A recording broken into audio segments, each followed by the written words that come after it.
세종시 세롬동에 있는 세종컴퓨터학원 부원장입니다. 네트워크관리사 2급 필기 오늘 첫날이고요. 오늘은 가볍게 네트워크에 대한 개요에 대해서 알아보도록 하겠습니다. 이 교육을 진행하는 동안 앞에 보이는 네트워크관리사 2급, 1급 필기 책을 이용을 할 거고요. 영진닷컴에서 나온 이기적 책을 사용을 하겠습니다. 저희 세종컴퓨터학원은 한국정보통신자격협회 협력교육기관으로 지정이 되어 있습니다. 그래서 저희 학원에서 네트워크관리사 강의도 하고요.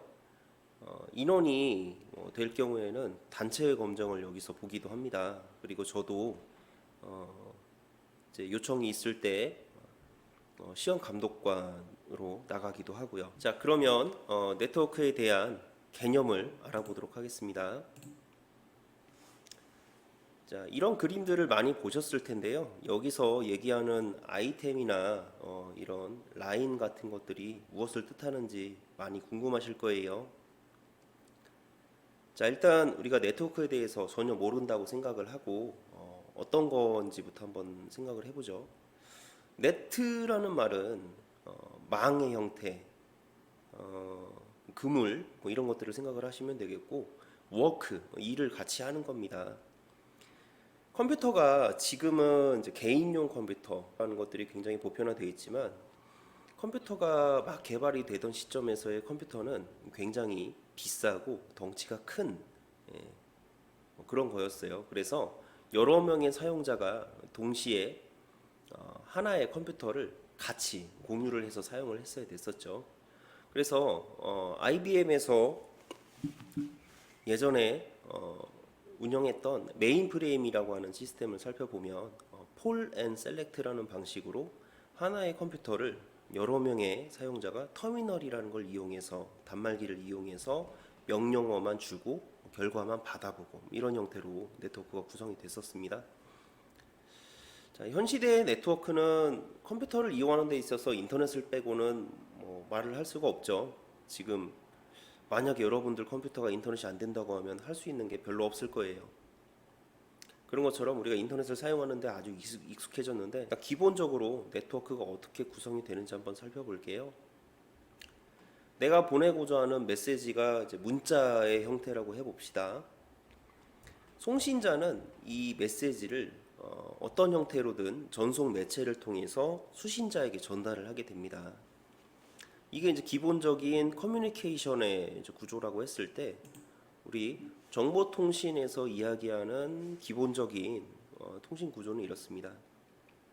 DTE는 데이터 터미널 이퀴먼트, 데이터 단말 장치라고 생각을 하시면 되겠는데, 이 단말 장치는 입력과 출력을 할 수 있는 기능이 있어요. 입력 장치는 키보드 같은 것들이 되겠고요. 출력 장치는 모니터가 되겠네요. 그래서 우리가 모니터를 보면서 키보드로 데이터를 입력해 넣는다 이렇게 생각을 하시면 되겠고요. DCE는 데이터 커뮤니케이션 이퀴먼트, 데이터 통신을 하기 위한 장치라고 생각을 하시면 되겠습니다. 모뎀이라든지 랜 카드 뭐 이런 식으로 뭔가 내가 보내고자 하는 메시지를 전기 신호의 형태로 바꿔줄 수 있는 장치, 이거를 DCE라고 생각을 하시면 되겠습니다. 다음, 전송 매체를 통해서 원거리에 있는 다른 사용자에게 전달이 될 텐데요. 이때 사용할 수 있는 매체는 미디어는 유선과 무선으로 크게 나눌 수가 있습니다. 유선 매체는 다시 동축 케이블이나 UTP, 광 케이블 같은 종류가 있겠고요. 무선 매체는 종류가 여러 가지가 있죠. 우리가 흔히 아는 전파라는 거는 장파, 중파, 단파, 초단파 이런 식으로 이제 나눠지기도 하고요.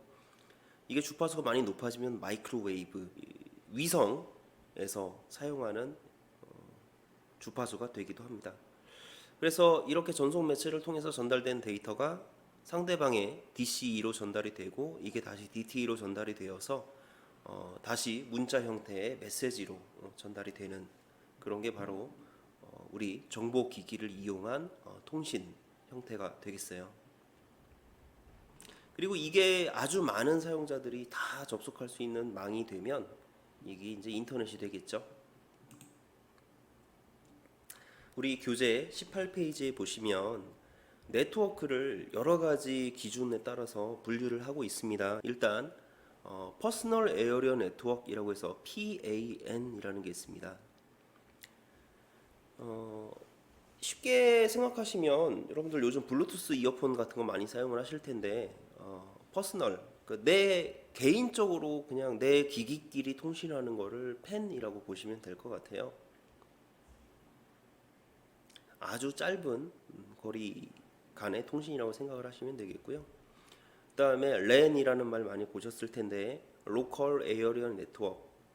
이 LAN은 근거리 통신망을 이야기를 합니다. 흔히 우리 사무실 안에 있는 컴퓨터들끼리 통신, 우리 학교 안에 있는 컴퓨터들끼리 모두 연결이 되면은 이런 것들을 이제 LAN이라고 보시면 되고요. 여기서 벗어나서 외부로 나가는 네트워크를 와이드 에러 네트워크, WAN으로 보시면 되겠습니다. 이 광대역 네트워크망은 대륙간 통신, 그러니까 아주 먼 거리에 있는 사람과 연결하는 것도 전부 다 이제 WAN이라는 개념으로 보는 건데요. 베이스밴드와 브로드밴드로 구분을 할 수도 있거든요. 신호의 형태가 디지털 형태를 그대로 유지하고 통신을 하고 있으면은 이제 베이스밴드. 그다음에 이 신호가 아날로그 형태로 변환이 돼서 원거리까지 전송이 되어야 되는 경우에는 브로드밴드로 구분을 하고 이것을 WAN이라고 확실하게 말할 수가 있겠네요.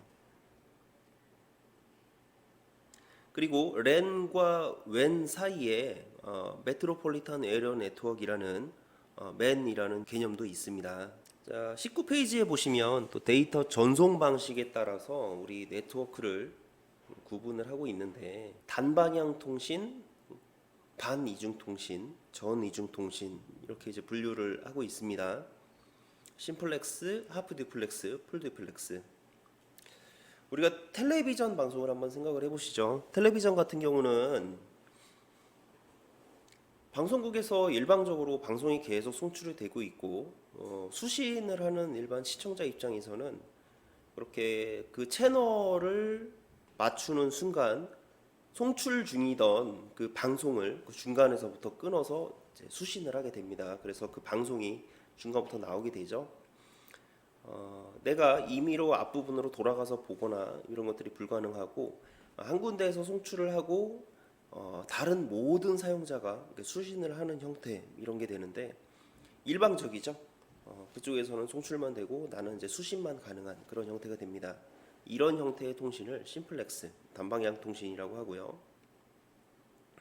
하프 듀플렉스는 송신, 수신이 모두 가능한데 그러니까 양쪽에 있는 단말기에도 송신 장치와 수신 장치가 모두 다 있어야 되는 상황이에요. 그런데 통화할 수 있는 채널이 하나밖에 없는 경우입니다. 그래서 하나의 채널을 통해서 송신을 했다가 또 멈춰서 수신을 또 하고 이렇게 하는 형태의 통신이 바로 반이중 통신이 되는데 무전기 같은 걸 한번 생각해 보시면 될 것 같아요.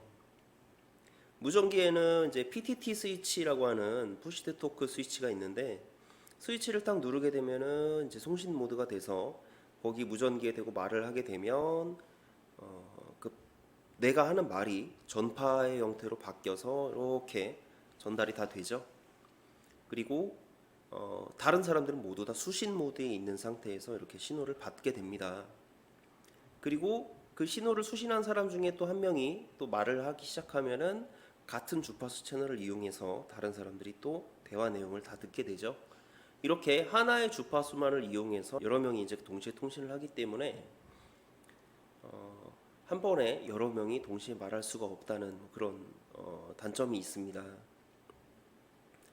그래서 한 명이 말하고 모든 사람이 수신을 하는 형태의 통신 방식을 또 브로드캐스트라고 이야기를 하기도 합니다. 자, 풀디플렉스 전이중 통신은 송신과 수신이 동시에 이루어질 수 있는 형태의 통신을 전이중 통신이라고 합니다. 이제 송신 채널과 수신 채널이 따로 있어서 말하면서 바로 그냥 계속 들을 수가 있는 거죠. 통신을 하는 데 있어서 이게 가장 속도가 빠르고 효율적이라고 할 수 있겠습니다. 네트워크가 구성될 때 그 연결되는 모양의 형태를 토폴로지라고 부릅니다. 지금 보이는 이런 그림을 잘 머릿속에 담아 놓으세요. 앞에서부터 링형, 메시형, 스타형 뭐 이런 형태가 있는데, 링형 토폴로지는 각 노드들이 이렇게 입력과 출력 포트를 가지고 있어서 전체적으로 이렇게 원형을 그리는 게 링형 토폴로지입니다. 링형 토폴로지 같은 경우는 첫 번째 노드가 다음 노드로 데이터를 이런 식으로 이렇게 전달을 하는 형태로, 수건 돌리기의 형태로 데이터가 전달이 됩니다. A라는 컴퓨터가 B라는 컴퓨터에게 데이터를 전달을 하려면 수건 돌리기를 하는 것처럼 이렇게 각 터미널에 자료가 전달을 이렇게 릴레이로 이어가면서 이렇게 자료가 전달이 되게 되고, 수신자 B는 자료를 잘 받았다는 의미로 잘 받았다는 내용의 회신을 이렇게 A에게 되돌려주게 됩니다. 이 신호를 받으면 A는 다시 B에게 보낼 두 번째 데이터를 다시 송신을 하게 되는데요. 이런 식으로 데이터가 한 방향으로 계속 회전을 하면서 데이터가 전달되는 형태입니다. 다음 여기 스타형 토폴로지가 보이는데, 스타형 토폴로지는 이제 보는 것처럼 별 모양의 토폴로지를 가지게 됩니다. 이 스타형 토폴로지는 가운데에 데이터 통신을 주관할 수 있는 장치가 하나가 들어가고, 이 장치로부터 각 노드끼리 이렇게 네트워크가 연결되는 형태인데요.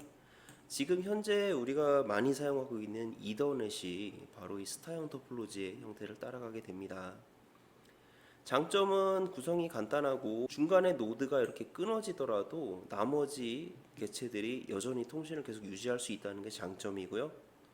단점은 중앙에 있는 요 통신을 주관하는 장치가 고장났을 경우에 망 전체가 죽는다는 단점이 있습니다. 자, 그리고 우측 하단에 보면 버스형 토폴로지라는 게 보입니다.